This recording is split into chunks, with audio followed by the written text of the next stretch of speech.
What we want to focus on for Oregon is improving the C and D. Most people hate selling. Cross-refer each other. All those fears and insecurities, they just show up in that moment. Because I suspect that they can't all be in there. And they paralyze someone or have them act different than they would normally. I just want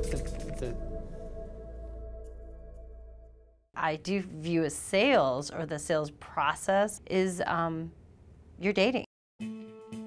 You're asking somebody to like you. It becomes this big kind of song and dance, and the other person is trying to defend and hold their cards close to the vest. The person who's selling is trying to perform and talk about how awesome they are. So in the process of doing that, you're basically getting a lot of no's. It just starts to feel like a weight. You know, I can't get anywhere, I can't get anywhere, and so they just feel like a loser. You make it to be this big giant thing, as opposed to just two people talking about whether or not they can help each other. Let's just be a little more direct, a little more human, a little more honest.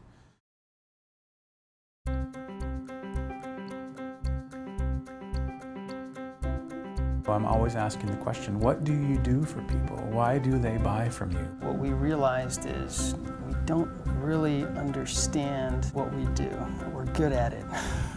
We don't know how to convey that to somebody else. Our greatest strengths that come most naturally to us sometimes are hard to speak about, but that's exactly the thing to speak to. I started going, wait, sales isn't just about knocking on doors and trying to finagle people into believing what you believe. It's about you and learning more about you. You have to take that step back and you have to go, you know what?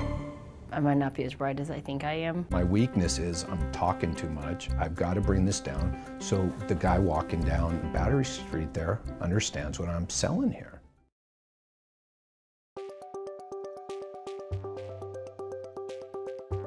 Once they get more connected to their value and what they do, it's also easier for them to show up in presentations and conversations and meetings as equals. We're on the same level. I'm not going to be lower than you and be like, oh, please, please, please, can I do business with you? I see it as equivalent to, I hire my CPA, he's the expert matter on taxes, but I'm never going to ask him to wash my car, and I'm never going to fire him under that reason. A lot of it is a challenge to be really specific about what they want. Who's an ideal fit for you, not necessarily just, you know, all the different people that could use what you do, which is probably everyone. Now that I know I don't have to spend much time on you, that frees up the time for these other people. And that's key, because that is truly, for me personally, the definition of success. What's hard is that you have to have the leap of faith to know that there's going to be something better that's coming in. Kind of clarifying one's intent is the easiest way to kind of set the tone and start off a conversation in a really human sort of way. Tom goes, you know, honestly, what did you really get out of that meeting? And I said, I feel really great. I thought it was a great meeting. He goes, tell him that.